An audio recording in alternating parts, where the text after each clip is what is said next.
Why is it so hard to let go of the past? Welcome back to the commercial. Today, we're going to talk a little bit about that, okay?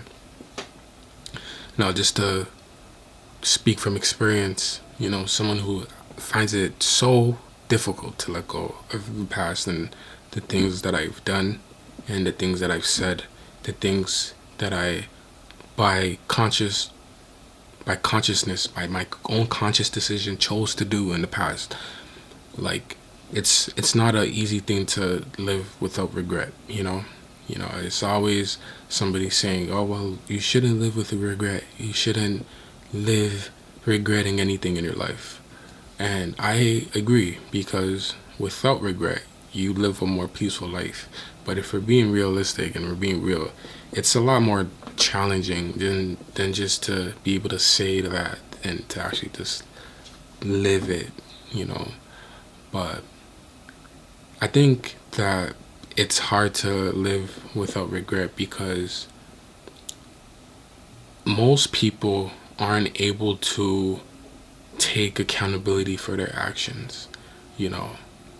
And the people who do take accountability for their actions, and the ones who feel the most and feel emotions deeply, struggle with this the most, letting go of the past and forgetting, or not forgetting, but getting over the things that they may have done or said to somebody from the past or a while ago. And I've noticed for myself that I struggle with moving on from my past because of this, because I feel so deeply, or I felt so deeply for whatever it may have been. I just think that it's easy to get stuck there and forget that we're so young.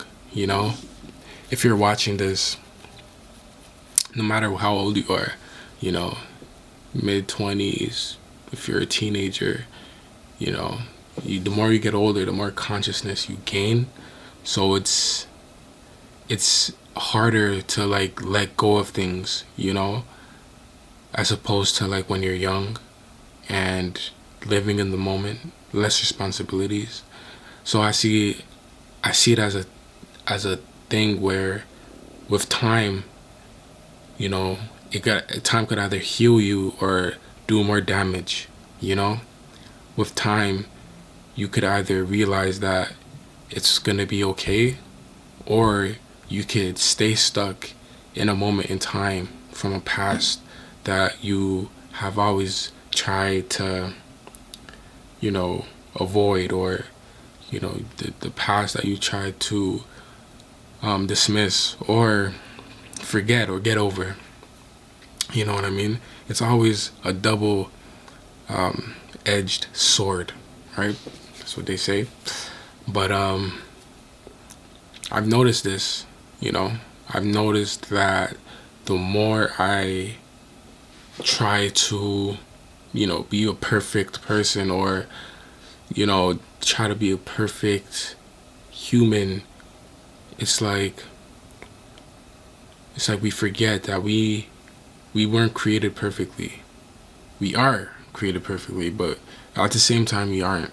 You know what I mean? At the same time, we still have very animalistic ways, and that's not to put the blame on that, but it's just to remind you that no one's perfect, and your past doesn't define your future.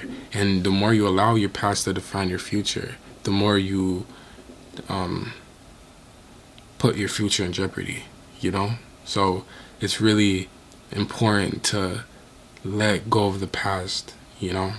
It's hard though. It's hard, and it can be challenging. But ways that I've found helpful for me is I will go back within my psyche and just remember how I was as a child. What did I like? What did I like to listen to? What did I like to watch? What scents kind of aroused those emotions of childlike energy, and go back there, and doing that really brings you back in time. It's really a good method of like healing, when you could remember what you liked as a child and revisit those things. My battery's running low, but yeah, so I'll wrap it up with this. If there's something on your mind that you find difficult to get over, just remember that it's all up to you, and it's possible for you to get over it. It is possible, and it is very likely that you will, because of the tools at your disposal, at the availability of life itself. So don't lose hope, and remember that it's all gonna be okay. Nothing happens overnight. Healing is never easy. If anyone ever said that it would be easy, just don't listen to that person. Okay, healing is probably the toughest thing you'll do ever. Because it's such a shift in reality from being a child to an adult. That immediate shift is what gets us. You know what I mean? It's what does the most damage to us. From going from, this wild, curious, imaginative child to having to take on all these responsibilities as an adult. It does something to you. It does something to you. And you have to understand that. You have to realize that. And that's why every day you have to be as still and just in the moment as you possibly can, because that way you're not worried, you're not depressed, you're not full of any type of anxiety, because the healing is something that you have to be aware of. Usually, you can't just be on autopilot. So I'm gonna leave it off with that. Be in the moment and regret less. I won't say regret nothing, because I feel like a lot of us have regrets. So from here on out, just regret less and understand yourself more. Okay. Anyway, thank you so much for watching. I hope you enjoyed and took something from this. I'll catch you in the next one. See you.